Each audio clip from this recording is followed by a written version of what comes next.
Today we're going to be looking at army clasp knives.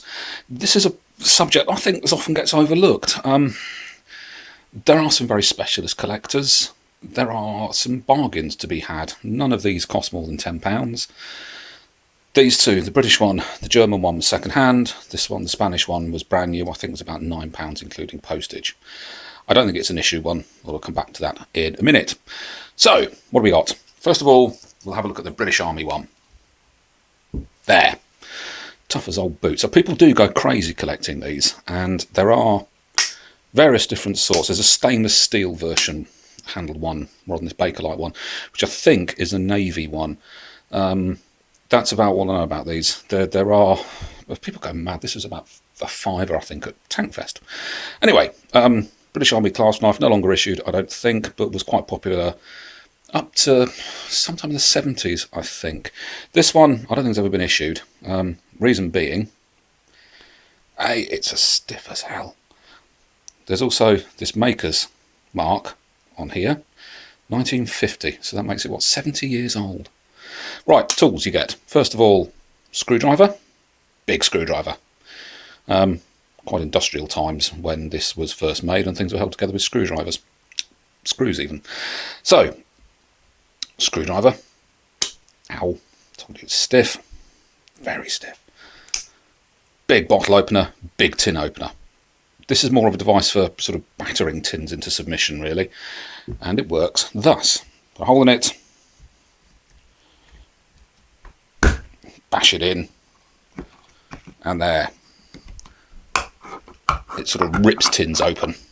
I can imagine Scott had something similar, frankly, when he was in the Arctic. There you are. Creates a lovely jagged bit of metal. Right, but it certainly opens tins. Probably opens tanks as well, actually. Other blade. There's a blade. And it's a sheep's foot blade. Christ, this is stiff. And very difficult and dangerous to open and close. Sheep's foot blade. For some reason, I think these are just... I was reading a description this morning where these are described as naval blades. No, me neither. The author, unfortunately, didn't really expand very much on that. But this is very much... This is the blade you get on a British Army clasp knife, any sort. It's all the same. And it's actually not too bad. And it's actually still 70 years, and I've never sharpened this. Well, you can cut with it. Just about. And certainly, if you got this wrong, you could certainly cut your fingers off. And this is a FID. It's a device for undoing knots. Why? Well, when this stuff was tied together, things were tied down. We didn't use ratchet straps. You had great big ropes. So you'd be able to stuff that in the knot, work it up, and the knot pops open. So that's that one. The British Army clasp knife. There's various different versions. Most of them are a lot rustier than this. One thing we can say for certain, though, it's solid. It is solid. I genuinely think, after cockroaches, this is the only thing that will survive a nuclear war.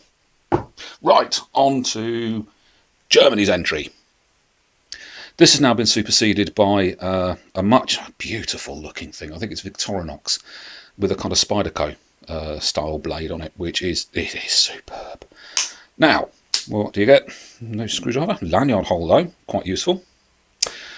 Because we could say because it's continental. It's got a corkscrew on it. That's a nice touch, isn't it? Do you know the French army actually had a jerry can, the great big fuel container thing, and there's a half-sized version, and it's a can for carrying wine. You sometimes see them at the sort of military affairs, but that's true. But this is German anyway. Nice little eagle on it. No other markings to say it's German, and unfortunately no markings for its owner, unlike the German combat knife we had.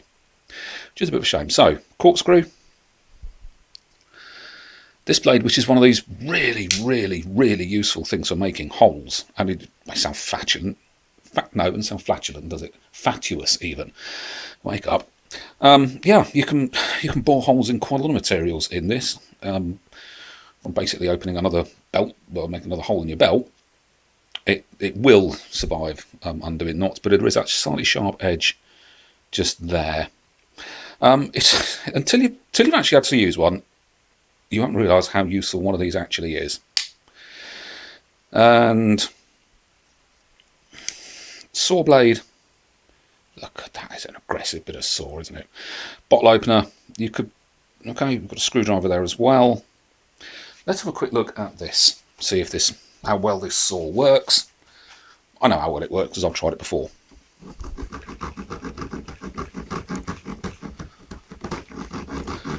What did you do? I watched somebody sawing online. Really? Well, there you go.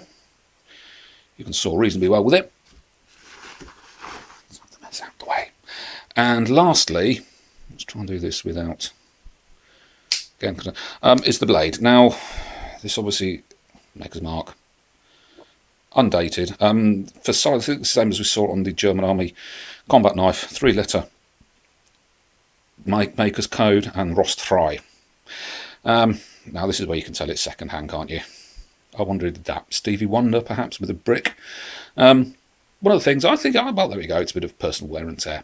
It's still a fairly functional blade. I have tried sharpening it. It didn't come out particularly well, but then, there you go.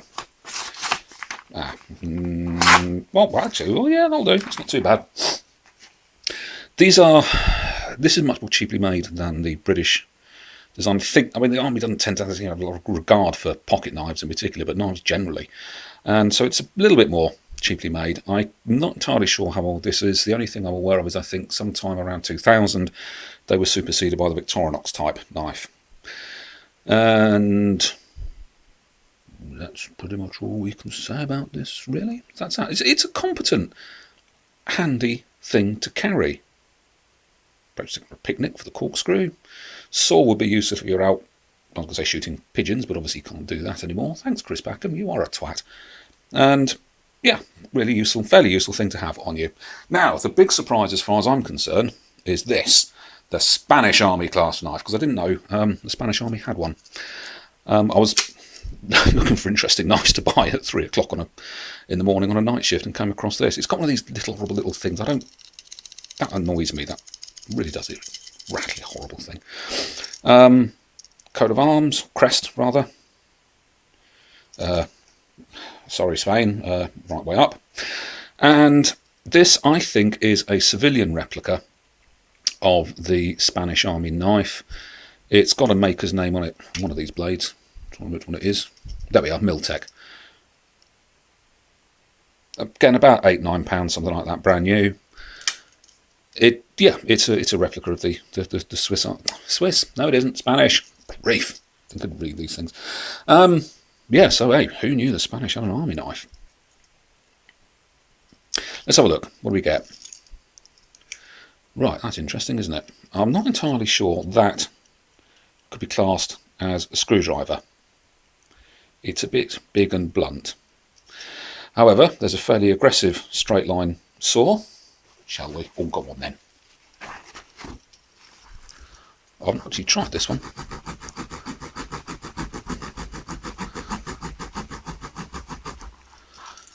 Yeah, wow, that works. That works quite well. Obviously, trying to saw something like that action isn't actually very comfortable. I suppose you could do it like that, could you really? But it's not actually a very comfortable way of using the knife at all. Other blade... No, not that one, so not for a moment. Is this blade. Well, a nice drop point blade, really. Is it sharp? Yep, it's really, you can possibly see that. It's really beautiful concave grind as well. Really nice blade. Oh. Alright, I also thought it was sharper than that. There we go. This piece here has been described a couple of sites as being a nail puller. For, fencing nails, not torturing suspects. I doubt that very, very much. 2 reasons. If you want to pull nails, you use one of them. That is much more substantial than that. Second thing is, how the hell would you get a nail under the head of a nail? I think it's probably more something like a wire stripper. No, so that wasn't very... That wasn't right. Or a wire cutter, perhaps. Anybody has any ideas? Let me know. We'll put it in the comments section. And the blade I like most, and one that really surprised me when I first opened it, is this one. So what tools you get there? Again, not really a screwdriver. This is a tin opener, and oh yes, we can have a go in a minute. Bottle opener. This kind of, I think it's a like for cutting rope, is the way it was described. Sorry, bottle opener there. A hole, no idea. And this, which is a spanner. Now, does it work? Well, I have actually done and undone things with it. And if we get this 10mm nut here, it's a really nice tight fit. It's slender, let's put it like that. You're not going to be undoing anything that's rusted solid, but for just nipping things up, so 10, 9, 8, 7mm. Although 7mm is extremely unusual. Let's try the tin opener. Well, 15p these were, that's why I bought them, these tins. 15p marrow fat peas. My wife was asking what they are, because she's been Polish. She doesn't really kind of get the way we tend to. Oh no, pull it that way. Okay, it's not brilliant. I'd rather use a British one. But, well, actually, yeah, once you get into the rhythm, well, okay, that's not bad. I was going to finish an anecdote of my wife being foreign, being rather amused by a pudding called Spotted Dick, but I've forgotten what it was all about.